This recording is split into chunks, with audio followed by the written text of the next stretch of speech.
সারা দুনিয়া একদিকে, আল্লাহর বিধান আর রাসূলের সুন্নাহ আরেকদিকে। দুনিয়া উল্টে যাবে, পৃথিবী উল্টে যাবে, সম্পদ চলে যাবে, গড় যাবে, বাড়ি যাবে, সবকিছু বিসর্জন দিবে। ইসলামের একটা বিধানের সাথে যারা আপোষ করবে না, তারাই হলো প্রকৃত মুমিন। রাসূলুল্লাহ সাল্লাল্লাহু আলাইহি ওয়াসাল্লাম বলেছেন, ইত্তাকু ফিরাসাতাল মুমিন, মুমিনের ফিরাসাত, প্রজ্ঞা থেকে তোমরা ভয় করো। কেন? ফাইন্নাহু ইয়ানজুরু বিনুরিল্লাহ, আল্লাহ তার অন্তরকে এমন আলোকিত করেন, আল্লাহ তার অন্তরকে এমন আলোকিত করেন, আল্লাহ তার অন্তরকে, আল্লাহ তার নূর দ্বারা এতটুকু আলোকিত করেন যে ফাইন্নাহু ইয়ানজুরু বিনুরিল্লাহ, তিনি আল্লাহ প্রদত্ত আলোয় সামনের অনেক কিছু দেখতে পান। এজন্য আমাদের বুজুর্গরা কোনো কথা বলেন, বাহ্যিকভাবে অনেকে হাসাহাসি করে, ট্রল করে যে এটা কি সম্ভব। কিন্তু দেখা যায় আমাদের বুজুর্গরা 10 বছর আগে, 20 বছর আগে, 30 বছর আগে, 50 বছর আগে, 60 বছর আগে যা বলে গিয়েছেন, 30 বছর পরে, 40 বছর পরে, 50 বছর পরে এগুলো বাস্তবায়ন হয় কি হয় না? হয়। তো রাসূলুল্লাহ সাল্লাল্লাহু আলাইহি ওয়াসাল্লাম সাহাবায়ে কেরামকে জিজ্ঞাসা করছেন, হাল তারাউনা মা আরা ইয়া আসহাবি, ও আমার সাহাবায়ে কেরাম, আমি যা দেখতে পাচ্ছি তোমরা কি তা দেখতে পাচ্ছ? এটা চোখের দেখা না, অন্তর দিয়ে দেখা। মানে আমি আমার উম্মার সামনের যে হালাত দেখতে পাচ্ছি, আমি আমার উম্মার সামনের যে অবস্থা দেখতে পাচ্ছি, তোমরা কি তা দেখতে পাচ্ছ? সাহাবায়ে কেরাম বলেন, লা ইয়া রাসূলুল্লাহ, না গো আল্লাহর নবী, আপনার কাছে সকালে জিবরিল আসেন, রাতে জিবরিল আসেন, সন্ধ্যায় জিবরিল আসেন, আপনার কাছে ওহী আসে। আমরা ঘুমালে অজু ভেঙে যায়, আমরা যদি হেলান দিয়ে ঘুমাই, শুয়ে ঘুমাই, আমাদের অজু ভাঙ্গে। কিন্তু রাসূলুল্লাহ সাল্লাল্লাহু আলাইহি ওয়াসাল্লাম, তিনি শুধু মানব না, তিনি মহামানব। তিনি শুধু মহামানব না, তিনি শ্রেষ্ঠ মহামানব। তিনি শুধু শ্রেষ্ঠ মহামানব না, তিনি নিষ্পাপ। তিনি শুধু নিষ্পাপ না, তিনি নিষ্কলঙ্ক। তিনি শুধু নিষ্কলঙ্ক না, তিনি পুত পবিত্র। তিনি শুধু পুত পবিত্র না, তার কোনো ছোট গুনাহও নাই, তার কোনো বড় গুনাহও নাই। আমরা ঘুমালে অজু ভাঙ্গে। আল্লাহ রাসূল সাল্লাল্লাহু আলাইহি ওয়াসাল্লাম বলেছেন, আমি যদি ঘুমাই তারপরেও আমার অজু ভাঙ্গে না। কেন? রাসূলুল্লাহ সাল্লাল্লাহু আলাইহি ওয়াসাল্লাম কারণ বলেছেন, ফাইন্না আইনা ইয়াতানামানি ওয়ালা ইয়ানামু কলবি, ফাইন্না আইনা ইয়াতানামানি ওয়ালা ইয়ানামু কলবি, ফাইন্না আইনা ইয়াতানামানি ওয়ালা ইয়ানামু কলবি। আল্লাহ রাসূল সাল্লাল্লাহু আলাইহি ওয়াসাল্লাম বলেন, শোনো, আমি যদি চোখ ঘুমাই, আমার অন্তর ঘুমায় না। কেন ঘুমায় না জানেন? কারণ জিবরিল যে কোনো সময় ওহী নিয়ে চলে আসতে পারেন। আমি ঘুমালে জিবরিল ওহী নিয়ে চলে আসতে পারেন। এজন্য রাসূলুল্লাহ সাল্লাল্লাহু আলাইহি ওয়াসাল্লাম বলেন, ওয়ালা ইয়ানামু আইনা ওয়ালা তানামু কলবি, আমার অন্তর ঘুমায় না। আমার নবীর অন্তর 24 ঘন্টা ওহী গ্রহণের জন্য প্রস্তুত থাকতো। তিনি এত মহান নবী, তিনি এত মহান নবী। আহা, একবার জোরে বলেন না সুবহানাল্লাহ। আচ্ছা, সুবহানাল্লাহ বলতে কিপটামি করার দরকার আছে? একটু জোরে বলেন না সুবহানাল্লাহ। আমার নবী কত মহান। আজকে একদল মানুষ আছে, এরা গবেষণা করার হুজুর আর কিছু পায় না। গবেষণা করে নবীকে নিয়ে, নবীকে কেমনে ছোট করা যায়, নবীকে কেমনে খাটো করা যায়, নবীর কেমনে ভুল ধরা যায়, নবীর কেমনে দুষ্ত্রুটি বের করা যায়। যারা রাসূলুল্লাহ সাল্লাল্লাহু আলাইহি ওয়াসাল্লামের সিদ্ধান্বেষণ করবে, ডাইরেক্ট বুঝবে এটা জারদ সন্তান, এটার জন্মে সমস্যা আছে। আমার নবী কত মহান, বলেন না সুবহানাল্লাহ। বলেন না, একটু জোরে বলেন না সুবহানাল্লাহ। আমরা ঘামি না, এই যে শীত গরমকালে আমরা ঘামি, আমরা ঘামলে ঘাম বের হয়, আমরা ঘামলে ঘাম বের হয়। তো ঘামে দুর্গন্ধ থাকে, তো ঘামে যাতে দুর্গন্ধ থাকে, এখন মানুষের কষ্ট হয়। তো পাশের মানুষের যাতে ঘামে কষ্ট না হয়, আমরা কি করি? আতর লাগাই। আমরা কি করি? পারফিউম লাগাই। আমরা কি করি? সেন্ট লাগাই, তাই তো?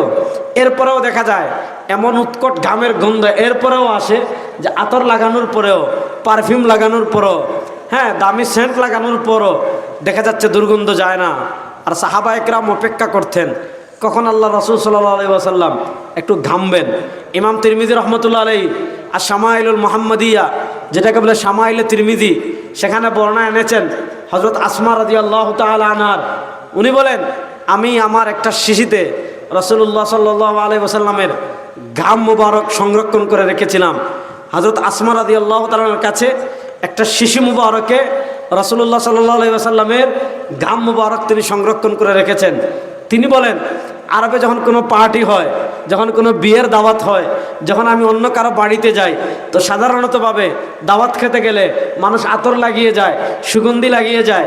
বিয়েতে গেলে মানুষ আতর লাগিয়ে যায়, সুগন্ধি লাগিয়ে যায়। ঈদগাহে গেলে মানুষ আতর লাগিয়ে যায়, সুগন্ধি লাগিয়ে যায়। মাহফিলে গেলে মানুষ আতর লাগিয়ে যায়, সুগন্ধি লাগিয়ে যায়। হযরত আসমা বিনতে আবু বকর রাদিয়াল্লাহু তাআলা আনহুমা বলেন যে আমি কোথাও গেলে আমার আতরও লাগতো না, আমার সুগন্ধিও লাগতো না, আমার কিচ্ছু লাগতো না। আমি কি করতাম, আমার কাছে একটা ছোট্ট শিশু মুবারকে রাসূলুল্লাহ সাল্লাল্লাহু আলাইহি ওয়াসাল্লামের গাম মুবারক সংরক্ষণ ছিল। আমি রাসূলুল্লাহ সাল্লামের গাম মুবারক একটু আমার জামায় লাগাই দিতাম। হযরত আসমা রাদিয়াল্লাহু তাআলা বলেন, আমি আল্লাহর নামের কসম করে বলি, আমার নবীর গাম মুবারক মিশকে আম্বরের চেয়ে বেশি সুগন্ধশীল। তিনি কত মহান নবী, বলেন না সুবহানাল্লাহ। দেখেন, দুনিয়াতে আমাদের রক্ত কেউ খাবে? খাবে না। রাসূলুল্লাহ সাল্লাল্লাহু আলাইহি ওয়াসাল্লাম উহুদ প্রান্তরে আহত হয়েছেন। রাসূলুল্লাহ সাল্লাল্লাহু আলাইহি ওয়াসাল্লাম ইসলামের জন্য, দ্বীনের জন্য উহুদের প্রান্তরে রক্তাক্ত হয়েছেন। কাফেরদের সাথে আপোষ করেন নাই। আর আজকে আমরা সামান্য স্বার্থের জন্য কেউ ভারতের সাথে আপোষ করে ফেলে, কেউ আমেরিকার সাথে আপোষ করে ফেলে, কেউ জাতিসংঘের সাথে আপোষ করে ফেলে। না, মুস্তাফার আদর্শ হলো জান যাবে, রক্ত যাবে, প্রাণ যাবে, দুনিয়ার সবকিছু যাবে, ইসলামের প্রশ্নে পৃথিবীর কারোর সাথে আপোষ হবে না। ইসলামের প্রশ্নে পৃথিবীর কারোর সাথে আপোষ হবে না।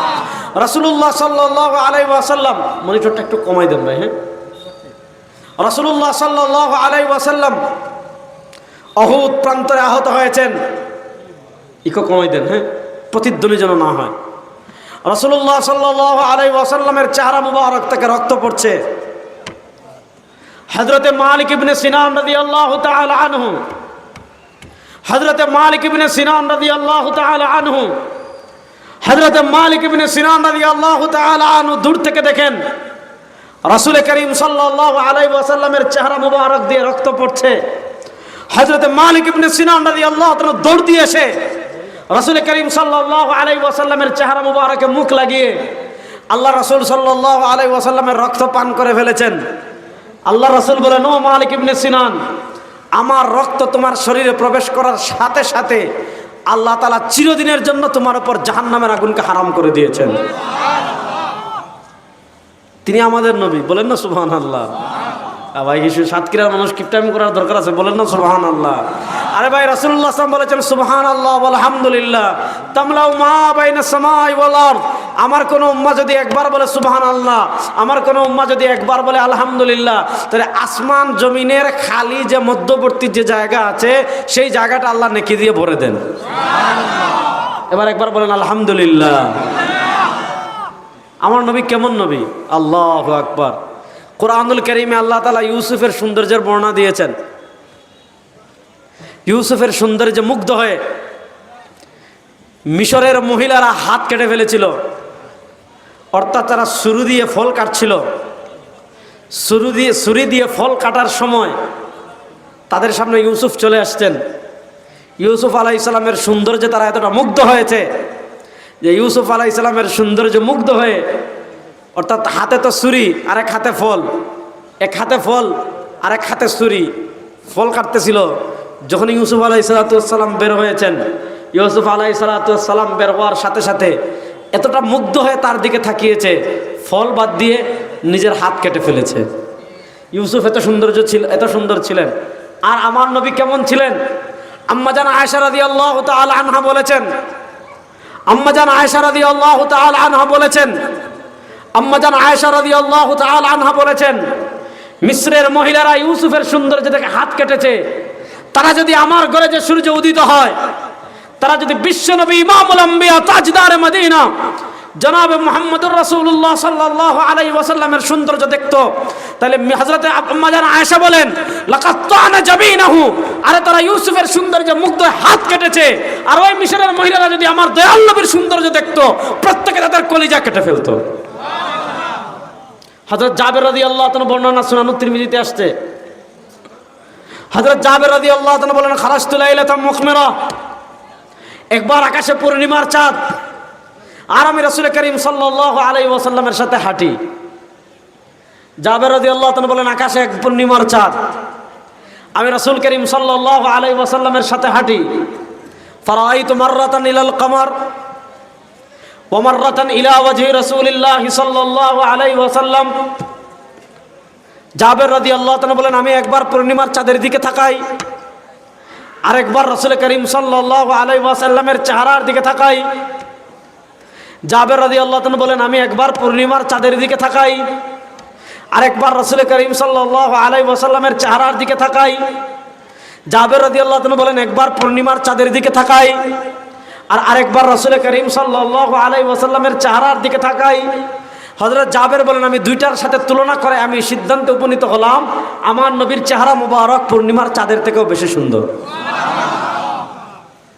আজকে সেই নবীর দুষ্ত্রুটি তালাশ করে একদল নরাদম পাপিষ্ঠ উম্মত আছে না নাই? আল্লাহ তাআলা এদেরকে হেদায়েত দান করুক, সবাই বলেন আমিন। তো আমার নবী এমন আলোকিত ছিলেন, তো তার কাছে সকালে ওহী আসে, সন্ধ্যায় ওহী আসে, রাতে ওহী আসে, 24 ঘন্টার যে কোনো সময় ওহী আসে। রাসূল করিম সাল্লাল্লাহু আলাইহি ওয়াসাল্লাম যখন সাহাবা একরামকে বললেন আমি যা দেখতে পাচ্ছি তোমরা কি তা দেখতে পাচ্ছ, অর্থাৎ আমার উম্মার সামনের কি হবে 1200 বছর পর, 1300 বছর পর, 1400 বছর পর, 1500 বছর পর, 1600 বছর পর আমার উম্মার কি অবস্থা হবে তোমরা কি তা দেখতে পাচ্ছ? সাহাবা একরাম বলেন লা ইয়া রাসূলুল্লাহ, না গো আল্লাহর নবী আমাদের পক্ষে দেখা সম্ভব না। আল্লাহ রাসূল সাল্লাল্লাহু আলাইহি ওয়াসাল্লাম জবাব দিচ্ছেন, মনোযোগ, আল্লাহ রাসূল সাল্লাল্লাহু আলাইহি ওয়াসাল্লাম জবাব দিচ্ছেন ইন্নী আরাল ফিতনা খিলাল বুয়ুতিকুম কাওয়াকিল কাতরি, ইন্নী আরাল ফিতনা খিলাল বুয়ুতিকুম কাওয়াকিল কাতরি, ইন্নী আরাল ফিতনা খিলাল বুয়ুতিকুম কাওয়াকিল কাতরি। সাতক্ষীরায় যখন বৃষ্টি শুরু হয়, সাতক্ষীরায় বৃষ্টি শুরু হওয়ার পর বৃষ্টি প্রথম ফোঁটা পড়ার পর দ্বিতীয় ফোঁটা পড়তে সময় নেয় না। যদি 5 মিনিট বৃষ্টি হয়, যদি 3 মিনিট বৃষ্টি হয়, যদি 4 মিনিট বৃষ্টি হয়, যদি 6 মিনিট বৃষ্টি হয়, কত ফোঁটা বৃষ্টি পড়েছে আপনি গুণে শেষ করতে পারবেন না। সেকেন্ডে অনবরত মুষলধারে একটার পর একটা, একটার পর একটা, একটার পর একটা, একটার পর একটা বৃষ্টির ফোঁটা পড়তেই থাকে, বৃষ্টির ফোঁটা পড়তেই থাকে। এক ফোঁটার পর আরেক ফোঁটা পড়তে সময় নেয় না, এক ফোঁটা আরেক ফোঁটা পড়তে সময় নেয় না। 5 সেকেন্ডে কত ফোঁটা বৃষ্টি পড়েছে আপনি গুণে শেষ করতে পারবেন না। 10 সেকেন্ডে কত ফোঁটা বৃষ্টি পড়েছে আপনি গুণে শেষ করতে পারবেন না।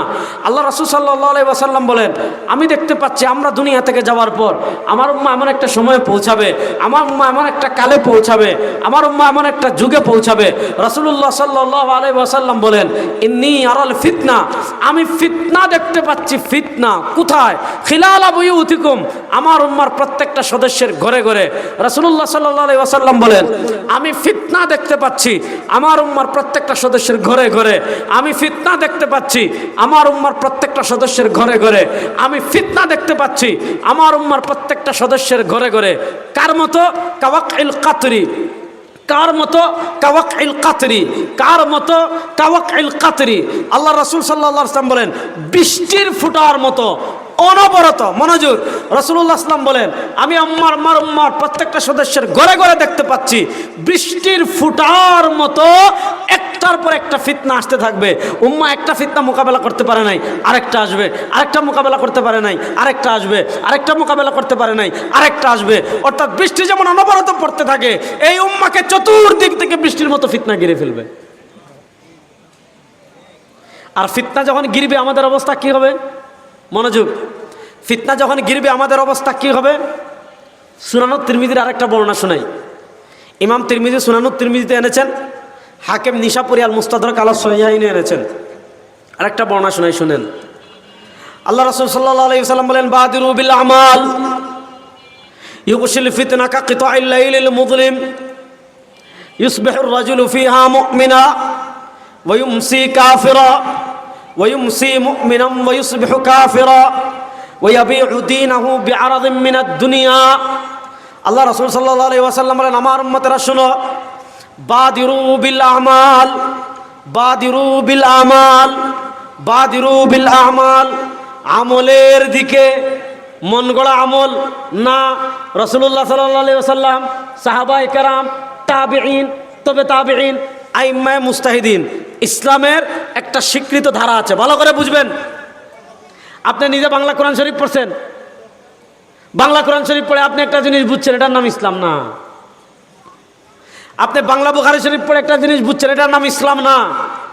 সিরাতাল্লাযীনা আনআমতা আলাইহিম, মনোযোগ।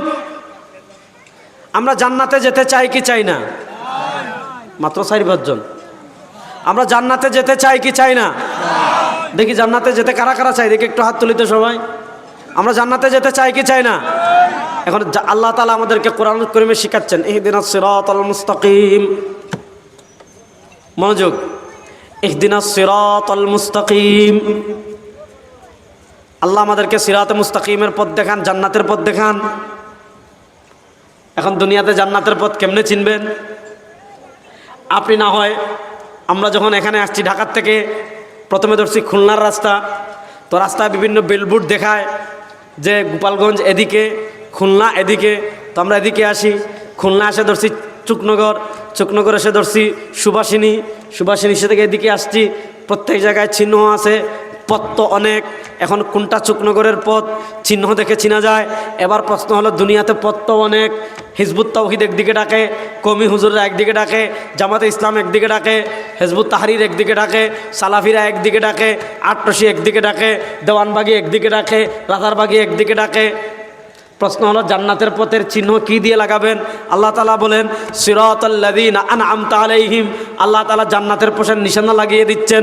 সিরাতাল্লাযীনা আনআমতা আলাইহিম, সিরাতাল্লাযীনা আনআমতা আলাইহিম, সিরাতাল্লাযীনা আনআমতা আলাইহিম।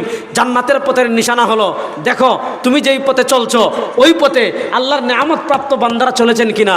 আল্লাহর নিয়ামত প্রাপ্ত বান্দা কারা? সাহাবীরা। আল্লাহর নিয়ামত প্রাপ্ত সবচেয়ে বড় বান্দারা কারা? সাহাবায়ে কেরাম। তারপরে কারা? তাবেঈন। তারপরে কারা? তবে তাবেঈন। তারপরে কারা? আইম্মায়ে মুজতাহিদিন। তারপরে কারা? সালেফে সালেহিন। তারপরে কারা? মুফাসসিরিন। তারপরে কারা? মুতাকাদ্দিমিন। তারপরে কারা? মুতাআখিরিন। অর্থাৎ আপনি যেই পথে চলতে হবে, যে আপনি যেই পথে চলবেন সেই পথ নবী, সাহাবী, তাবেঈ, তবে তাবেঈ, আইম্মায়ে মুজতাহিদিন, ফুকাহায়ে কেরাম, মুহাদ্দিসিনে আযম, তাদের পথের সাথে মিলতে হবে। যদি তাদের পথের সাথে মিলে, আপনার পথ হবে জান্নাতের পথ। আপনি এমন পথে চলেন যেই পথ নবীর পথের সাথে মিলে না, যেই পথ সাহাবীদের পথের সাথে মিলে না, যেই পথ তাবেঈদের পথের সাথে মিলে না, যেই পথ তবে তাবেঈর পথের সাথে মিলে না, যেই পথ আইম্মায়ে মুজতাহিদিনের পথের সাথে মিলে না, যেই পথ ফুকাহায়ে কেরামের পথের সাথে মিলে না, যেই পথ মুহাদ্দিসদের পথের সাথে মিলে না, যেই পথ মুফাসসিরিনদের পথের সাথে মিলে না, রব্বে কাবার কসম করে বলি, সেই পথ কখনো জাহান্নামের জান্নাতের পথ হতে পারে না। সেই পথ ইবলিসের পথ, জাহান্নামের পথ। সিরাতাল্লাযীনা আনআমতা আলাইহিম। আল্লাহ রাসূল সাল্লাল্লাহু আলাইহি ওয়াসাল্লাম কি বলেন? বাদিরু বিল আমাল। আমলের দিকে প্রতিযোগিতা করে অগ্রসর হও। এখন আমাদের দেশে নাপিত বেড়েছে, খালি আমল কমায়। রাসূলুল্লাহ সাল্লাল্লাহু আলাইহি ওয়াসাল্লাম বলেন, ফিতনার সময় আমলের দিকে প্রতিযোগিতা করে অগ্রসর হও। নাপিতের কাজ কি? লম্বা চুল খাটো করে। এখন আমাদের দেশে দেখবেন একদল বেরিয়েছে, কইব জুমার আগের সুন্নত নাই, জুমার পরে সুন্নত নাই, কাট দিছে। তারাবি 20 কয় নাই, 8 কাট। বিতির 3 কয় নাই, 1 কাট। নামাজের পরে মুনাজাত নাই, কাট। আছে না নাই? রাসূলুল্লাহ সাল্লাল্লাহু আলাইহি ওয়াসাল্লাম বলেন, বা আছে না নাই? যদি বলেন নাই, আর আমরা এটা যদি আপনি বুঝতে চান, সাধারণ মানুষের লগে তর্ক করে লাভ নাই, আমাদের সাথে বসবেন, তখন দেখা যাবে আছে না নাই। একদম জন্মের মতো দলিল দিয়া কবর দিয়ে দিব ইনশাআল্লাহ, ইনশাআল্লাহ। এতটুকু হিম্মত নিয়ে রেজাউল করিম আমরা সারা দেশে কথা বলে, এখনো বলি, আমাদের হানাফিদের নামাজ জাল প্রমাণ করবে। পৃথিবীতে এমন কোনো বাপের বেটার জন্মই হয় নাই। আমরা যে নামাজ পড়ি, এই নামাজকে জাল প্রমাণ করবে, জয়ীব প্রমাণ করবে, ভুল প্রমাণ করবে। পৃথিবীতে এমন কোনো বাপের বেটার জন্ম হয় নাই যে রেজাউল করিম আবরারের সামনে বসবে। আমাদের বড়রা বাদ, কিসের বড় মিয়া? বড়দের কোনো দরকারই নাই। রেজাউল করিম আবরারের সামনে বসবে, আর আমরা যে নামাজ পড়ি এই নামাজকে জাল প্রমাণ করবে। পৃথিবীতে এমন কোনো মায়ের বেটার জন্মই হয় নাই। সহজ কথা, ভালো করে কথা বুঝেন। রাসূলুল্লাহ সাল্লাল্লাহু আলাইহি ওয়াসাল্লাম বলেন, বাদিরু বিল আমাল। আমলের দিকে প্রতিযোগিতা করে অগ্রসর হও। কেন হবেন? মনোযোগ। আমলের দিকে প্রতিযোগিতা করে অগ্রসর হবেন কেন? সমাজে না চাইয়ে ইয়ার। রাসূলুল্লাহ সাল্লাল্লাহু আলাইহি ওয়াসাল্লাম বলেন, ইউগশিল ফিতনা কা কিতাইল লাইলিল মুযলিম, ইউগশিল ফিতনা কা কিতাইল লাইলিল মুযলিম। এখন সাতক্ষীরার সুন্দরবন অন্ধকার, শ্যামনগর অন্ধকার, ঢাকাতেও অন্ধকার, আমার বাড়ি সিলেট, সিলেটেও অন্ধকার, বাংলাদেশের ওই প্রান্ত রূপসা থেকে পাতুরিয়া, নাকি রূপসা এদিকে না হুজুর? আচ্ছা, আপনি পাতুরিয়া গেলে অন্ধকার, টেকনাফে গেলেও অন্ধকার, তেঁতুলিয়া গেলে তো অন্ধকার। রাত যখন হয় পুরা দেশ একসাথে অন্ধকারে ঢেকে যায়। রাসূলুল্লাহ সাল্লাল্লাহু আলাইহি ওয়াসাল্লাম বলেন, ও আমার উম্মাহ, আমলের দিকে অগ্রসর হও। আমলের দিকে কেন অগ্রসর হইব, কারণ কি? রাসূলুল্লাহ সাল্লাল্লাহু আলাইহি ওয়াসাল্লাম বলেন, আমার উম্মাহ এমন একটা সময় পৌঁছাবে, আমার উম্মাহ এমন একটা সময়ে পৌঁছাবে, ইউশিল ফিতনা কাকিতাইল লাইলিল মুযলিম, আমার উম্মাহকে ফিতনা রাতের অন্ধকারের মতো ঢেকে ফেলবে। আর উম্মাহকে যখন রাতের অন্ধকারের মতো ফিতনা ঢেকে ফেলবে, মনোযোগ, আর উম্মাহকে যখন রাতের অন্ধকারের মতো ফিতনা ঢেকে ফেলবে, এই উম্মার হালাত কি হবে, এই উম্মার অবস্থা কি হবে?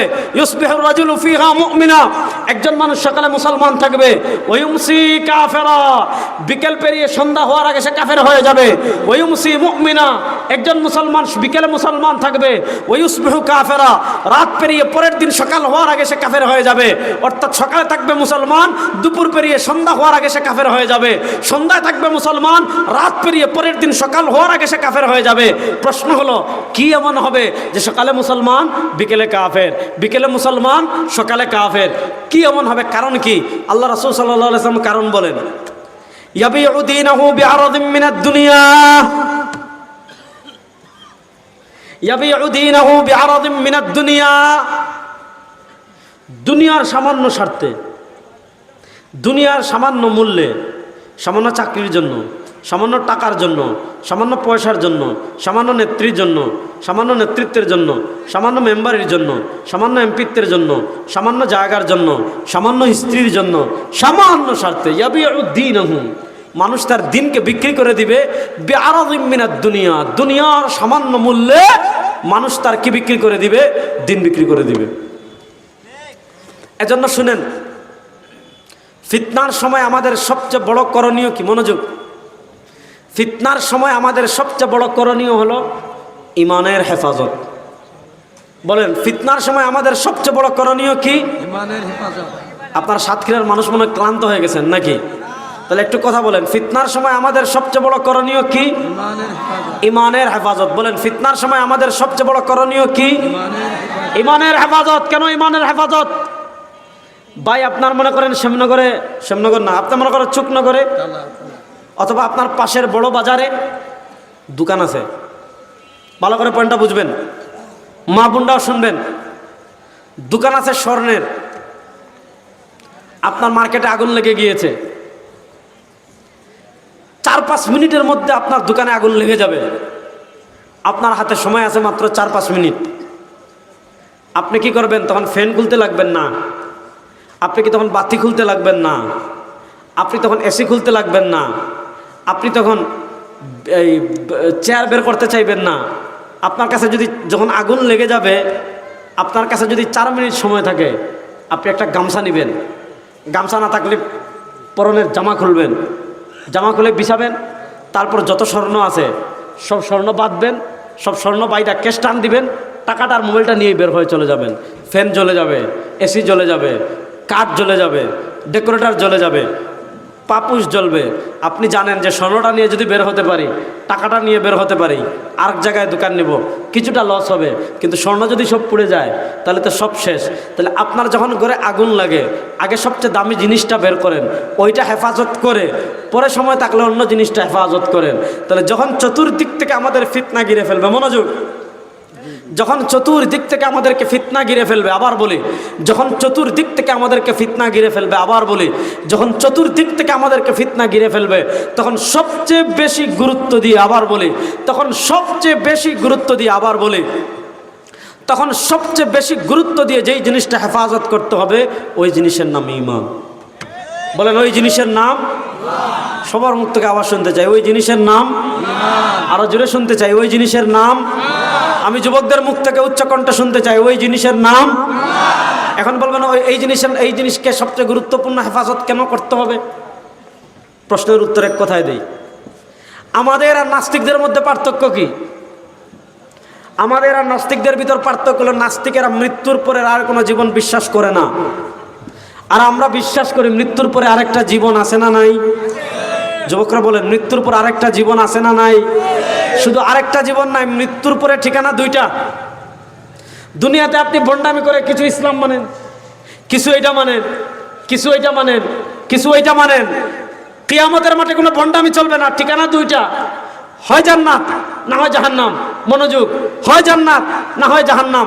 আমরা কেউ জাহান্নামে যেতে চাই না, আমরা কেউ জাহান্নামে যেতে চাই? আমরা জান্নাতে যেতে চাই কি চাই না? আমরা কারা কারা জান্নাতে যেতে চাই? আমরা জান্নাতে যেতে চাই কি চাই না? নারায়ে তাকবীর। এই আল্লাহু আকবার দিয়ে জান্নাতে যাবেন না? সবাই আমার মতো হাত মুষ্টিবদ্ধ করেন তো দেখি, বিসমিল্লাহ, নারায়ে তাকবীর। আয় রে যুবকরা কি আওয়াজ দেয় রে? বলবেন হুজুর কিছুদিন আগে ভোট গেছে, সবাই তো ক্লান্ত নাকি? ভোটে যে স্লোগান দিয়েছেন একটা পয়সারও সওয়াব নাই, কিন্তু এখানে স্লোগান দিলে সওয়াব আছে না নাই? হাত মুষ্টিবদ্ধ করে বলেন নারায়ে তাকবীর, নারায়ে তাকবীর। তাহলে আমরা জান্নাতে যেতে চাই কি চাই না? বলেন, আমরা জান্নাতে যেতে চাই কি চাই না? কিছু বলবেন? বসেন। আমরা জান্নাতে যেতে চাই কি চাই না? চাই। আচ্ছা, এখানে আমার গাড়ি আছে, আমি যদি ঢাকায় যেতে চাই, এখন থেকে আমার টেনশন লাগতেছে। কেন জানেন? কারণ আপনাদের পাশে তো গ্যাস নাই, তেল লাগে। এখন থেকে বুক দুরু দুরু দুরু দুরু করতেছে। গ্যাস, এটা তো এলপিজি, গ্যাস নাই, গ্যাস তো পদ্মার পরে নাই। এখন কোন পাম্পে তেল দিবে আর কতটুকু দিবে, কেমনে ঢাকা যাব, এখনই টেনশন লাগতেছে। তাহলে গাড়ি চলতে হলে তেল লাগে, যত দামি গাড়ি হোক। হ্যাঁ, টেসলা আছে আমেরিকায়, ওইটা কারেন্টে চলে, কিন্তু এই ধরনের গাড়ি এটা কারেন্টে চলে না, হয় গ্যাস লাগবে না হয় তেল লাগবে।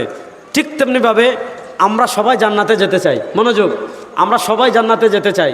জান্নাতে যেতে হলে, মনোযোগ, জান্নাতে যেতে হলে এক নাম্বার যে জিনিস লাগবে, আবার বলি, জান্নাতে যেতে হলে এক নাম্বার যে জিনিস লাগবে, ওই জিনিসের নাম ঈমান। বলেন, জান্নাতে যেতে হলে এক নাম্বার যে জিনিস লাগবে, ওই জিনিসের নাম ঈমান। বলেন না, বলেন না, জান্নাতে যেতে হলে এক নাম্বার যে জিনিস লাগবে, ওই জিনিসের নাম ঈমান। কতটুকু ঈমান লাগবে? একটা হাদিস বলি, দেখেন আজকে রাসূলুল্লাহ সাল্লাল্লাহু আলাইহি ওয়াসাল্লামের আদর্শ আমাদের কাছে ভালো লাগে না। কসম আল্লাহর, আল্লাহর কসম করে বলি, আল্লাহর কসম করে বলি, মনোযোগ, দুনিয়াতে আমাদের নবীর চেয়ে, আবার বলি, আল্লাহর কসম করে বলি সাতক্ষীরার মুসলমান, দুনিয়াতে আমাদের রাসূল সাল্লাল্লাহু আলাইহি ওয়াসাল্লামের চেয়ে আমাদেরকে কেউ বেশি ভালোবাসে না। আমাদের বাপের চেয়ে, আমাদের মায়ের চেয়ে, আমাদের স্ত্রীর চেয়ে, আমাদের সন্তানদের চেয়ে সবার থেকে একজন মানুষ আমাদেরকে বেশি ভালোবাসেন। তিনি আমাদের নবী ইমামুল আম্বিয়া জনাবে মুহাম্মদুর রাসূলুল্লাহ। তিনি আমাদেরকে কতটুকু ভালোবাসেন একটা হাদিস শোনাই। হাদিসটা বলার আগে একবার জোরে বলেন সুবহানাল্লাহ। হাদিসটা শুনে তারপর বুঝবেন কেন বলছি সুবহানাল্লাহ, আগে বলেন। ইমাম বাজ্জার রাহিমাহুল্লাহ মুসনাদে বাজ্জারে হাদিস এনেছেন। ইমাম মুনজিরি রাহিমাহুল্লাহ তারগীব ও তারহিবে হাদিস এনেছেন। আল্লাহ রাসূল সাল্লাল্লাহু আলাইহি ওয়াসাল্লাম বলেন, লিকুল্লি নাবিয়্যিন দাওয়াতুন মুস্তাজাবা। মনোযোগ, আল্লাহ রাসূল সাল্লাল্লাহু আলাইহি ওয়াসাল্লাম বলেন, লিকুল্লি নাবিয়্যিন দাওয়াতুন মুস্তাজাবা ওয়া ক্বাদ তাআজ্জালা কুল্লু নাবিয়্যিন দাওয়াতাহুম ওয়া ইন্নী ইখতারতু দাওয়াতি লিআহলিল কাবাইর মিন উম্মতি। রাসূলুল্লাহ সাল্লাল্লাহু আলাইহি ওয়াসাল্লাম বলেন, আল্লাহ দুনিয়াতে যত নবী পাঠিয়েছেন, আল্লাহ দুনিয়াতে যত রাসূল পাঠিয়েছেন, মনোযোগ, আল্লাহ দুনিয়াতে যত নবী পাঠিয়েছেন, আল্লাহ দুনিয়াতে যত রাসূল পাঠিয়েছেন, লিকুল্লি নাবিয়্যিন দাওয়াতুন মুস্তাজাবা, আল্লাহ সব নবীকে, মনোযোগ, আল্লাহ সব নবীকে, আল্লাহ সব রাসূলকে, আল্লাহ সব নবীকে, আল্লাহ সব রাসূলকে দুনিয়াতে একটা কবুল দোয়ার অফার দিয়েছেন, একটা কবুল দোয়ার ব্ল্যাঙ্ক চেক দিয়েছেন। আল্লাহ তাআলা যত রাসূল পাঠিয়েছেন, আল্লাহ তাআলা যত নবী পাঠিয়েছেন, সব নবীকে, সব রাসূলকে আল্লাহ দুনিয়াতে একবার বলেছেন, নবী আপনি একটা দোয়া এখন করেন, আপনি যেই দোয়া করবেন সেই দোয়া কবুল করব, আপনি যা চাইবেন আপনাকে তা দেব, আপনি যা করে দেওয়ার কথা বলবেন তাই করে দেব। রাসূলুল্লাহ সাল্লাল্লাহু আলাইহি ওয়াসাল্লাম বলেন, ওয়াকাদ তাআজ্জালা কুল্লু নাবিয়্যিন দাওয়াতাহুম ওয়াকাদ তাআজ্জালা কুল্লু নাবিয়্যিন দাওয়াতাহুম ওয়াকাদ তাআজ্জালা কুল্লু নাবিয়্যিন দাওয়াতাহুম। সব নবী নবী এবং রাসূলকে আল্লাহ তাআলা যখন অফার করেছেন, সব নবী এবং রাসূল তাদের অফার দুনিয়াতে গ্রহণ করেছেন, দুনিয়াতে দোয়া করেছেন, আল্লাহ কবুল করেছেন, দুনিয়াতে চেয়েছেন, আল্লাহ দিয়েছেন, দুনিয়া করার কথা বলেছেন, আল্লাহ তাআলা করে দিয়েছেন। কিন্তু আমাদের নবী ইমামুল আম্বিয়া, আমাদের নবী দু জাহানের বাদশা, আমাদের নবী সাইয়্যিদুল মুরসালিন, আমাদের নবী তাজ জাহানে বা তাজদারে মদিনা, আমাদের নবী সাইয়্যিদু ওয়ালাদি আদম, আমার নবী বলেন ওয়া ইন্নী ইখতারতু দাওয়াতি লি আহলিল কাবাইর মিন উম্মতি। আল্লাহ তাআলা যখন আমাকে অফার করেছেন, আল্লাহ তাআলা যখন আমাকে বলেছেন ও হাবিব আপনি এখন চান, আপনি যা চাইবেন তা দেব, আপনি দোয়া করেন, যেই দোয়া করবেন সেই দোয়া কবুল করব, আপনি যা বলবেন তাই দেব। রাসূলুল্লাহ সাল্লাল্লাহু আলাইহি ওয়াসাল্লাম বলেন আমি দুনিয়াতে কিচ্ছু চাই নাই, আমার স্পেশাল দোয়াটা হাসরের মাঠের জন্য রেখে দিয়েছি, যেদিন আমার উম্মাহ কবিরা গুনাহ করে জাহান্নামী হয়ে যাবে, আমার হাবিব বলেন আমি স্পেশাল দোয়া দিয়ে সুপারিশ করে সবগুলোরে জান্নাতে নিয়ে আসবো। এজন্য রাসূলুল্লাহ সাল্লাল্লাহু আলাইহি ওয়াসাল্লামের রওজায় যখন সালাম দিতে যাবেন, রাসূলুল্লাহ সাল্লাল্লাহু আলাইহি ওয়াসাল্লামের রওজায় যখন সালাম দিতে যাবেন, দেখবেন রাসূলুল্লাহ সাল্লাল্লাহু আলাইহি ওয়াসাল্লামের মিম্বরে হাদিস লিখে রেখেছে শাফাআতি লি আহলিল কাবাইর মিন উম্মতি, শাফাআতি লি আহলিল কাবাইর মিন উম্মতি, হাদিস লিখে রেখেছে শাফাআতি লি আহলিল কাবাইর মিন উম্মতি। রাসূলুল্লাহ সাল্লাল্লাহু আলাইহি ওয়াসাল্লাম বলেন আমার যত উম্মাহ কবিরা গুনাহ নিয়ে উঠবে আমি সুপারিশ করে সবগুলোকে জান্নাতে নিয়ে আসবো। সুবহানাল্লাহ। আমাদের দেশে একদল ঠুঙ্গা মৌলবী বেরিয়েছে, দেখবেন মাথা ঘুমটা দিয়ে লেকচার মারে, আর রাসূলুল্লাহ সাল্লাল্লাহু আলাইহি ওয়াসাল্লামের সুপারিশকারীটা মানে না। যদি কেউ রাসূলুল্লাহ সাল্লাল্লাহু আলাইহি ওয়াসাল্লামের সুপারিশকারী না মানে, বুঝবেন এটা মৌলবী না শয়তান। জোরে বলেন এটা মৌলবী না শয়তান? এই ধরনের শয়তান আমাদের দেশে আছে না নাই? এই ঈমান বিধ্বংসী শয়তানদের ব্যাপারে আমরা সতর্ক থাকার প্রয়োজন আছে না নাই? তাহলে হাসরের মাঠে সবচেয়ে বড় সুপারিশকারী হবেন আমাদের নবী। বলেন হাসরের মাঠে সবচেয়ে বড় সুপারিশকারী হবেন আমাদের সবাই বলেন হাসরের মাঠে সবচেয়ে বড় সুপারিশকারী হবেন কাদের? আমাদের নবী। আমাদের রাসূল সাল্লাল্লাহু আলাইহি ওয়াসাল্লাম কাদের জন্য সুপারিশ করবেন? আহা, আমাদের রাসূল সাল্লাল্লাহু আলাইহি ওয়াসাল্লাম কাদের জন্য সুপারিশ করবেন? মনোযোগ, আসেননি আমার সাথে। রাসূলুল্লাহ সাল্লাল্লাহু আলাইহি ওয়াসাল্লাম বলেন মান কানা ফি কলবিহি মিসকালু হাববাতিন মিন খারদালিন মিন ঈমান। আল্লাহ রাসূল সাল্লাল্লাহু আলাইহি ওয়াসাল্লাম বলেন মান কানা ফি কলবিহি মিসকালু হাববাতিন মিন খারদালিন মিন ঈমান। আল্লাহ নবীর এমন উম্মাহ হাসরের মাঠে উঠবে যার গুনাহ আসমান পরিমাণ। আল্লাহ নবীর এমন উম্মাহ হাসরের মাঠে উঠবে যার গুনাহ জমিন পরিমাণ। আল্লাহ নবীর এমন উম্মাহ হাসরের মাঠে উঠবে যার গুনাহ সমুদ্র পরিমাণ। কিন্তু আসমান পরিমাণ গুনার নিচে, সমুদ্র পরিমাণ গুনার নিচে, পাহাড় পরিমাণ গুনার নিচে, আবার বলি আসমান পরিমাণ গুনার নিচে, পাহাড় পরিমাণ গুনার নিচে, সমুদ্র পরিমাণ গুনার নিচে। রাসূলুল্লাহ সাল্লাল্লাহু আলাইহি ওয়াসাল্লাম বলেন মান কানা ফি কলবিহি মিসকালু হাববাতিন মিন খারদালিন মিন ঈমান। আমার যে উম্মার অন্তরে সরিষার দানা পরিমাণ ঈমান থাকবে, আমার যে উম্মার অন্তরে বিন্দু পরিমাণ ঈমান থাকবে, আমার যে উম্মার অন্তরে সরিষার দানা পরিমাণ ঈমান থাকবে, আমার যে ইতিম উম্মার অন্তরে বিন্দু পরিমাণ ঈমান থাকবে, নবী বলেন আমি তারে সুপারিশ করে জান্নাতে নিয়ে আসব। আচ্ছা বলেন আমাদের যদি বিলিয়ন বিলিয়ন টাকা থাকে, আমাদের টাকা কি জান্নাত নিশ্চিত করতে পারবে? জোরে বলেন আমাদের টাকা কিনে জান্নাত নিশ্চিত করতে পারবে? আমাদের হাত পা কি জান্নাতের গ্যারান্টি হতে পারবে? আমাদের সম্পদ কি জান্নাতের গ্যারান্টি হতে পারবে? বলেন না আমাদের সম্পদ কি জান্নাতের গ্যারান্টি হতে পারবে? আমাদের স্ত্রী সন্তান বাচ্চা কাচ্চা এগুলো কি জান্নাতের গ্যারান্টি হতে পারবে? আমাদের কোনো কিছু জান্নাতের গ্যারান্টি হতে পারবে না।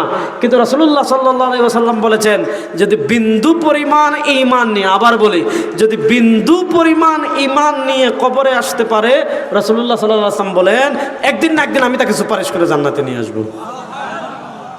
তাহলে বলেন এত বড় সম্পদ আল্লাহ তাআলা আমাদেরকে দান করেছেন। আহা, আজকে উম্মার কাছে সবচেয়ে অবহেলিত জিনিস কি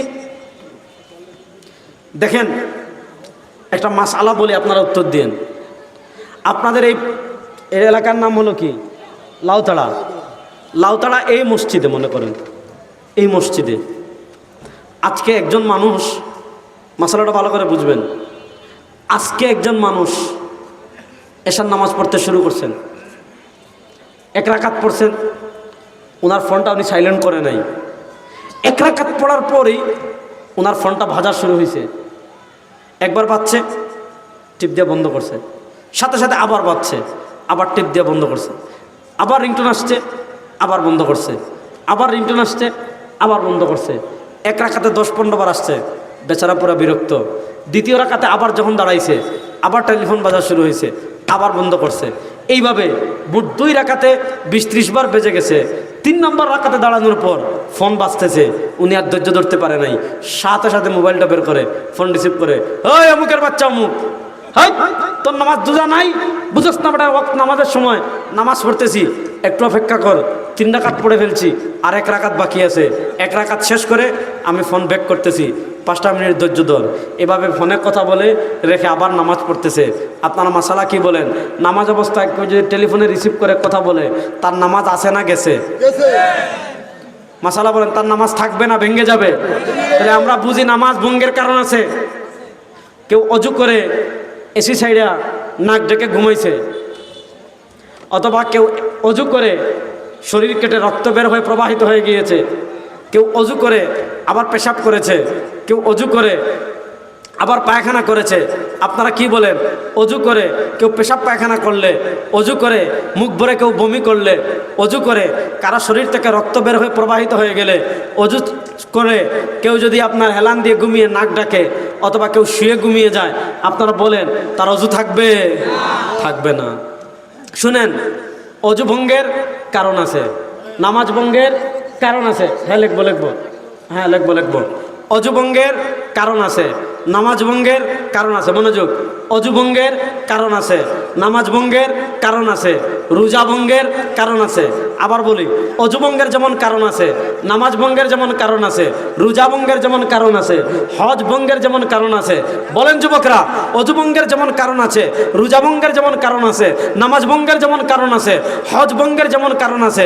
বলেন ঈমান ভঙ্গের কারণ আছে না নাই? বলেন ঈমান ভঙ্গের কারণ আছে না নাই? আজকে সবচেয়ে দুঃখজনক কারণ কি জানেন?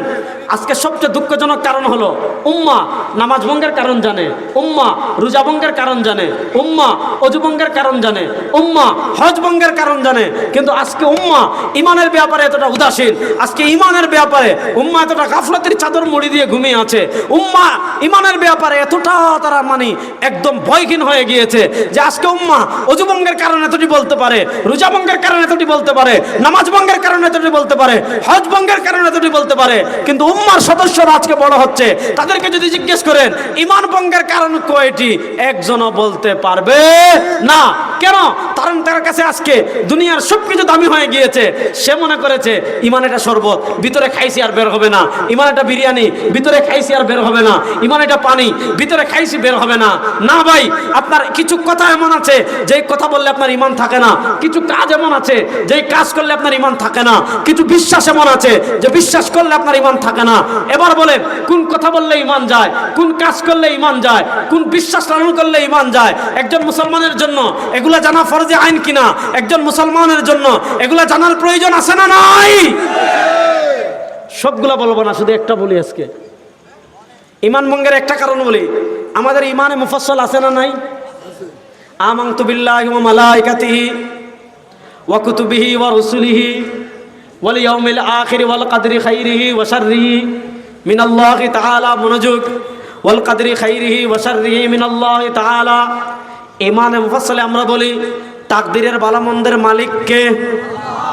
বড় আস্তে বললেন, তাকদীরের ভালো মন্দের মালিক কে? সবাই জুড়ে বলেন, তাকদীরের ভালো মন্দের মালিক কে? আল্লাহ। আপনার তাকদীরে যদি মন্দ থাকে সেটাকে ভালো, আপনার তাকদীরে যদি অকল্যাণ থাকে তাহলে সেটাকে কল্যাণ। মনোযোগ, অকল্যাণকে কল্যাণ, মন্দকে ভালো, ভালোকে মন্দ, কল্যাণকে অকল্যাণ, এগুলা করতে পারেন একমাত্র কে? আল্লাহ। এটা হলো আমাদের আকীদা, বিশ্বাস, ঈমান। আমাদের নবী এত মর্যাদাশীল, আমাদের নবী এত মর্যাদাবান, আমাদের নবী মুহাম্মদ ফাওকা উলামা তারিখ, আমাদের নবী বাদাত বুজুর্গ খুদা তুহিমিসা মুখতাসার, আমাদের নবী আলম নাসরাহ লাকা সাদরাক ওয়া ওয়াদানা আনকা বিজরাক আল্লাযী আনকাদা যাহরাক ওয়া রাফা'না লাকা যিকরাক। যেই নবীর মর্যাদা আল্লাহর পরে সবার শেষে, আল্লাহর পরে আল্লাহর যত মাখলুক দুনিয়াতে আছে, চাই সেটা মানুষ হোক, চাই সেটা জিন হোক, চাই সেটা ফেরেশতা হোক, আল্লাহর পরে সকল মানুষ থেকে, সকল ফেরেশতা থেকে, সকল জিন থেকে, এক কথায় আল্লাহর পরে আল্লাহর মাখলুকাতের ভিতর সবার উপর আল্লাহ যাকে মর্যাদাবান করেছেন, সবার উপর আল্লাহ যাকে শ্রেষ্ঠত্ব দিয়েছেন, সবার উপর আল্লাহ যাকে মর্যাদা দিয়েছেন, তিনি আমাদের নবী ইমামুল আম্বিয়া জনাবে মুহাম্মদুর রাসূলুল্লাহ। এত মর্যাদাবান নবী পৃথিবীতে আর আসেন নাই। সেই নবীকে আল্লাহ কি বলছেন? কুল লা আমলিকু লিনাফসি নাফআন ওয়ালা দাররান ইল্লা মা শা আল্লাহ কুল লা আমলিকু লিনাফসি নাফআন ওয়ালা দাররান ইল্লা মা শা আল্লাহ লাউ কুনতু আ'লামুল গায়ব লাস্তাকসারতু মিনাল খায়র লাউ কুনতু আ'লামুল গায়ব লাস্তাকসারতু মিনাল খায়র। আল্লাহ তাআলা তার নবীকে বলেন, কুল নবী আপনি বলুন, লা আমলিকু আমি মালিক নই, লিনাফসি আমার নিজের, নাফআন উপকারের, ওয়ালা জাররান কিংবা ক্ষতির। মনোযোগ, নবী আপনি বলুন আমি মালিক নই আমার নিজের নাফআন উপকারের, ওয়ালা জাররান কিংবা ক্ষতির। হ্যাঁ আমি কতটুকু করতে পারি, ইল্লা মা শা আল্লাহ, ইল্লা মা শা আল্লাহ, ইল্লা মা শা আল্লাহ। যতটুকু তাকদিরে লিখে রেখেছেন কে? জোরে বলেন না, যতটুকু তাকদিরে লিখে রেখেছেন কে? তাহলে বলেন তাকদিরের ভালো মন্দের মালিক কে? বলেন তাকদিরের ভালো মন্দের মালিক কে? মঙ্গল অমঙ্গলের মালিক কে? এখন আপনি যদি মনে করেন না পয়লা বৈশাখে আপনি পেঁচা নিয়ে, এই যে কালবাদ পরশু 14 ফেব্রুয়ারি পয়লা বৈশাখে আপনি মঙ্গল শোভাযাত্রা বের করতেছেন, দেখবেন স্কুল থেকে, ভার্সিটি থেকে বাচ্চারা কি বের করে? মঙ্গল শোভাযাত্রা। আর মঙ্গল শোভাযাত্রা বের করে কি করে? রবীন্দ্রনাথ ঠাকুরের কবিতা আবৃত্তি বলে বলে সকালে গিয়া পান্তা ইলিশ খায়, যে অগ্নি স্নানে গুছে যাক, মানে কি জানি কবিতা রবি ঠাকুরের আছে, যে অগ্নি স্নানে সূচি হক ধরা।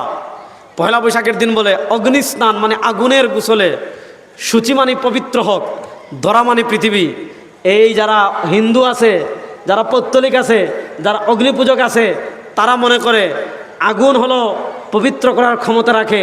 গত 1 বছরে পৃথিবীতে যত অকল্যাণ হয়েছে, যত 1 বছরে পৃথিবীতে যত পাপ হয়েছে, গত 1 বছরে পৃথিবীতে যত অন্যায় হয়েছে, গত 1 বছরে পৃথিবীতে যত জুলুম হয়েছে, এটা কে পবিত্র করতে পারে? তাদের বিশ্বাস হলো এটা আগুন দেবতা পবিত্র করতে পারে, এজন্য তারা আগুনের কাছে চায়। আমাদের বিশ্বাস, আগে বললাম, কেউ পারে না পবিত্র করতে আল্লাহ ছাড়া, কেউ গুনাহ মাফ করতে পারে না আল্লাহ ছাড়া, কেউ মঙ্গলকে অমঙ্গল করতে পারে না আল্লাহ ছাড়া, কেউ অমঙ্গলকে মঙ্গল করতে পারে না আল্লাহ ছাড়া। এবার বলেন পহেলা বৈশাখে আপনি রমনা পটমুল থেকে অথবা কোনো কলেজ থেকে অথবা কোনো ভার্সিটি থেকে অথবা কোনো জেলা শহরে আপনি বাঘের মুখোশ পরে, হাতির মুখোশ পরে, কচ্ছপের মুখোশ পরে, খরগোশের মুখোশ পরে আপনি মিছিল বের করেছেন, এটার নাম দিয়েছেন মঙ্গল শোভাযাত্রা। অর্থাৎ গত 1 বছর যত অকল্যাণ হয়েছে, এই পেছার মুখোশ, এই বাঘের মুখোশ, এই খরগোশের মুখোশ, এগুলো নাকি সকল অকল্যাণ দূর করে কল্যাণ নিয়ে আসবে। এবার এতক্ষণ যে ইমানের ওয়াজ করলাম যে কল্যাণ অকল্যাণের মালিক আল্লাহ, আল্লাহ রাসূল কি শিখিয়েছেন আমাদের? আল্লাহ রাসূল শিখিয়েছেন লাবিজতামাআতিল ইনসু ওয়াল জিন্নু আলা আন ইয়ানফাউকা বিশাইইন লা ইয়ানফাউকা বিশাইইন ইল্লা কাদ কাতাবাহু আল্লাহু লাক ওয়া লা ইনজতামাআতিল ইনসু ওয়াল জিন্নু আলা আন ইয়াদুররুকা বিশাইইন লা ইয়াদুররুকা বিশাইইন ইল্লা কাদ কাতাবাহু আল্লাহু লাক। যদি সারা দুনিয়ার সব মানুষ আর সব জিন একত্রিত হয়ে যায়, লা ইনজতামাআতিল ইনসু ওয়াল জিন্নু, যদি সারা দুনিয়ার সব মানুষ আর সারা দুনিয়ার সব জিন একমত হয়ে যায়, আলা আন ইয়ানফাউকা বিশাইইন, সব মানুষ আর সব জিনিস মিলে তোমার কোনো উপকার করবে, সব জিনিস আর সব মানুষ আর সব জিন মিলে তোমার কোনো কল্যাণ করবে, নবী করিম সাল্লাল্লাহু আলাইহি ওয়াসাল্লাম বলেন লা ইয়ানফাউকা বিশাইইন, সব মানুষ আর সব জিন মিলে তোমার কোনো কল্যাণ করতে পারবে না। হ্যাঁ, কতটুকু পারবে? ইল্লা কাদ কাতাবাহু আল্লাহু লাক, যতটুকু তাকদিরে লিখে রেখেছেন কে? বলেন না, যতটুকু তাকদিরে লিখে রেখেছেন কে? এখন আপনি এসে বৈশাখ এসো বা এসো বৈশাখ, বৈশাখ তেমনি আসবে, আপনি ডাকলেও আসবে, না ডাকলেও আসবে। যেমন এসে শুক্রবার এসে এটা আপনার ডাকার দরকার নাই তো, এটা এমনিই আসবে। এসো বৃহস্পতিবার এসো এটা তো এমনিই আসবে। এসো শনিবার এসো, এখন আমাদের এটা ডাকে এসো বৈশাখ এসো। এখন বৈশাখ দেখা যায় তো ডাকে তো বেশি, আগে দেখা যেত জল বৈশাখ, জল বৃষ্টি বৈশাখে হয়, এখন বাঙালি এমন ডাকে আগের মাস থেকে শুরু হয়ে যায়। ঠিক না বেঠিক? এখন কেউ যদি মনে করে এই মঙ্গল শোভাযাত্রা বের করলে সকল পাপ দূর হয়ে, সকল অকল্যাণ দূর হয়ে কল্যাণ হয়ে যাবে, এবার আপনারা ফতোয়া দেন এই বিশ্বাস কেউ লালন করলে তার ঈমান আছে না গেছে? কত মানুষ আগামী পরশু ঈমান হারাবে? হ্যাঁ, বুঝি নাই, সেটাই তো বলতেছি। তো কত মানুষ আগামী পরশু ঈমান হারাবে না? সুতরাং মঙ্গল শোভাযাত্রার নামে কিছু ইসলামে আছে? যুবকের হাত তুলেন, যুবকের হাত তুলেন, দেখি যুবকের হাত তুলেন। মঙ্গল শোভাযাত্রায় যাব দেখেন, আসতে কয়, মঙ্গল শোভাযাত্রায় যাব, আমাদের ছেলে মেয়েদেরকে অংশগ্রহণ করতে দিব। আমরা বিশ্বাস করি মঙ্গল মঙ্গলের মালিক কে? সুতরাং আল্লাহ ছাড়া পৃথিবীর কেউ মঙ্গল মঙ্গল করতে পারে না। সুতরাং কিসের মূর্তি মিয়া? দান দামে বাদ দিতে হবে, ঠিক না বেটি? আরেকটা উদাহরণ দেই। আপনাদের বাগেরহাট গেলে দেখবেন খান জাহান আলীর মাজার, আমাদের সিলেট গেলে দেখবেন শাহপরানের মাজার, চট্টগ্রামে পাহাড়ের উপর গেলে দেখবেন আবু ইয়াজিদ বিস্তামি। আমাদের বাঙালি মানুষ বানিয়ে ফেলছে বায়েজিদ বুস্তামি।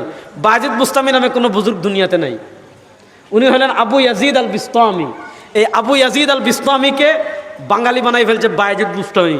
আচ্ছা শুনেন, আবু ইয়াজিদ আল বিস্তামি উনার 14 গোষ্ঠী কেউ বাংলাদেশে আসে নাই, উনি তো আসেই নাই, উনার 14 গোষ্ঠী কেউ আসে নাই। এবার বলেন, যিনি জীবনে বাংলাদেশে আসে নাই তার আস্তানা বাংলাদেশে হওয়ার কোনো সম্ভাবনা আছে? নাই। কি আজীব তামাশা রে ভাই। গত বছর রূপগঞ্জ গেলাম, শিরিক বিদাত নির্মূল কমিটির মাহফিল। ওখানে গিয়ে দেখি বলতেছে, হুজুর আপনাকে কেন আনছি জানেন? হুজুর আপনাকে এজন্য আনছি, এখানে বড় পীর আব্দুল কাদের জিলানির নামে ডেক দিছে, যে বড় পীর আব্দুল কাদের জিলানির আস্তানা।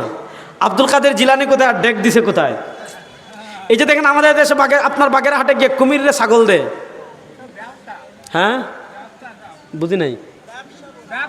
আচ্ছা বলতেছি দাঁড়ান, ব্যবসা করলে তাও তো একটা জিনিস ছিল, কিন্তু কথা হচ্ছে ইমান যে চলে যাচ্ছে, এই ব্যাপারে সতর্ক থাকার দরকার আছে না নাই? দেখবেন এখানে গেলে কুমিরে ছাগল দে, কেন? তার ব্যবসায় বরকত হওয়ার জন্য। কুমিরে ছাগল খাওয়ায়, হাঁস খাওয়ায়, মুরগ খাওয়ায়, কুকুর দে, কেন দে? ভাগ্য পরিবর্তনের জন্য। এবার আপনারা বলেন, কেউ যদি মনে করে খান জাহান আলীর বাগেরহাটের খান জাহান আলীর মাজারে কুমিরে খাবার দিলে আমার ভাগ্য পরিবর্তন হয়ে যাবে, শাহপরানের মাজারে লাল সুতা বাঁধলে আমার ভাগ্য পরিবর্তন হয়ে যাবে, শাহজালালের মাজারে আপনার বড় শৈল মাছ রে আপনার মুড়ি খই খাওয়ালে আমার ভাগ্য পরিবর্তন হয়ে যাবে, আপনার বায়েজিদ বুস্তামির আস্তানায় যে কচ্ছপ আছে এই কচ্ছপকে খাবার দিলে আমার ভাগ্য পরিবর্তন হয়ে যাবে। আপনারা বলেন, এরকম বিশ্বাস যদি কেউ ধারণ করে তার ঈমান আছে না গেছে? এ সকল কাজ মানুষ কেন করে? মনোযোগ, এ সকল কাজ মানুষ করে কখন? কোরআন সুন্নাহর বিশুদ্ধ জ্ঞান থাকে না যখন। সুতরাং শুনেন, আজকে আমাদের প্রজন্মকে ইসলাম শূন্য করার জন্য, শেষ কথাটা বলে এটা ভালো করে বুঝবেন, আমাদের প্রজন্মকে ইসলাম শূন্য করার জন্য, এই 56,000 বর্গ মাইল ইসলাম শূন্য করার জন্য পৃথিবীর দিকে দিকে দেখবেন, যখন কামাল পাশা তুরস্কে এসেছিল, সে তুরস্ককে ইসলাম শূন্য করার জন্য প্রথম ষড়যন্ত্র কি করেছিল? আপনি যাবেন বুখারা সমরকন্দে, আমি গিয়ে আসছি, ওখানে যখন রাশিয়ান বিপ্লব হয়েছিল, ইসলামের শিকড় উপড়ে ফেলার জন্য প্রথম ষড়যন্ত্র কি করা হয়েছিল? তারা চায় এখানে যে প্রজন্ম গড়ে উঠবে, এই প্রজন্ম যেন কোরআনের আলোয় আলোকিত না হয়, এই প্রজন্ম যেন কোরআনের ছোঁয়া না পায়, এই প্রজন্ম যেন কোরআনের শিক্ষা না পায়।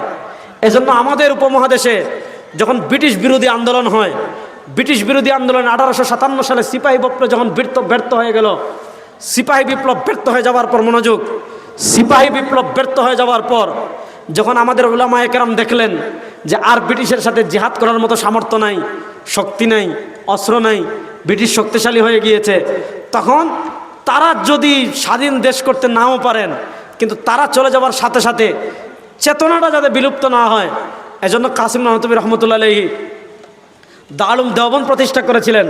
রাসূলুল্লাহ সাল্লাল্লাহু আলাইহি ওয়াসাল্লামের স্বপ্নের ইশারার মাধ্যমে সেই দারুল দেওবন্দের চেতনাকে ধারণ করে শুধু পাক উপমহাদেশে না, এখন পৃথিবীর প্রান্তে প্রান্তে আপনি লন্ডনে গেলেও পাবেন, আফ্রিকায় গেলেও পাবেন, আমেরিকায় গেলেও পাবেন, আপনি ফ্রান্সে গেলেও পাবেন, স্পেনে গেলেও পাবেন, পৃথিবীর বিভিন্ন রাষ্ট্রে গেলে পাবেন। এই কওমি মাদ্রাসাগুলো গড়ে উঠছে। কেন গড়ে উঠছে?